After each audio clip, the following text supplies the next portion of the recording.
Hey, what is up, guys? Welcome back to the channel. So today I'm going to do a quick little review of Squid Game, the new show on Netflix. And this will be another nonchalant review because I don't think you guys need any more incentive or another review. You kind of already decide if you're going to watch a show or if you've seen it already or if you're not going to watch it. You know, it's really becoming the most popular show on Netflix already. That's what all the stats are saying. IGN's putting it out, Netflix putting it out. This is on pace to become the biggest Netflix show ever. So that's already incentive enough to go and watch it. And I do think the best way to watch a show is to just go in blind. Don't read any reviews. Don't even read what it's about. Just throw it on and just see what happens. I'll give a quick little synopsis. It's a game show. It's a Korean game show. I just finished it last night. I really loved it. I'll tell you guys that right now. And you know, I watched the American dub. Yeah, so I watched it in American dub, and I thought the American dub was actually really good, a lot better than the others that I've heard from other things.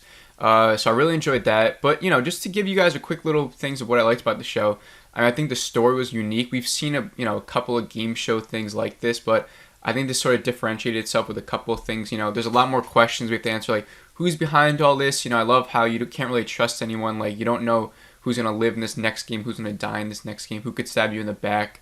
You don't even know what the next game is. There's like a series of 6 games, and each game was interesting. I was so surprised by half of the games I didn't even know what they were. Right, so you just had to get on board with it and just watch. And some games, you had no idea what was going on, but the stories that they were telling with these characters was so strong that you were just compelled either way. So I don't want to spoil anything, but I'm sure if you're watching this, you already seen it, or you just need that one little extra push to go and watch it. But I'll still keep this spoiler free. But yeah, I thought the characters were great, the story was great, the games were great. I love all the questions you would ask, about, like I said, who's behind everything. And then, yeah, so I would just recommend watching it. So I gave this the same rating. I'll give you guys my rating right now. I'm going to give it a 4.5 out of 5. This was the same rating I gave Midnight Mass, so if someone asked me what would you think is better, Midnight Mass or this, I'd probably say Squid Game, only because I think the highs for Squid Game were higher than the highs for Midnight Mass. I just think it got better on a certain level than Midnight Mass did. In Midnight Mass, the lows were lower than Squid Game's lows. I never really had too many lows with Squid Game. It's like episode 5 was probably the worst, and that was still a really solid and great episode. It was great. Where Midnight Mass, I think the lowest episode I rated was a 3.6, which was only the first episode. But the first episode for this show was amazing. It just pulls you in right away. It was so great. I was happy to see a nice little cameo from a certain actor I love from a certain Korean movie I've seen. If you've seen it, you know what I mean already.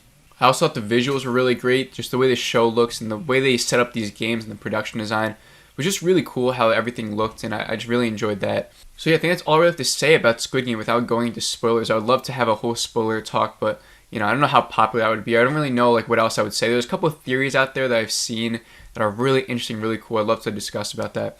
But yeah, I would say the finale was the best episode for me. That was my favorite. I just think it was a perfect finale, the way they ended it. I'm really hoping for a season 2. I think, if the story permits it, there should be a season 2.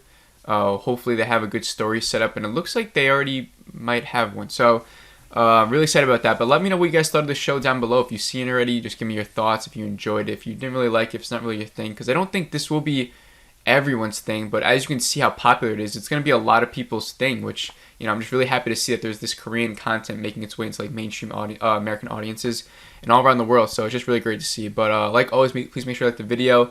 Really short today, nonchalant. Tomorrow we'll be reviewing Many Saints of Newark and The Guilty starring Jake Gyllenhaal.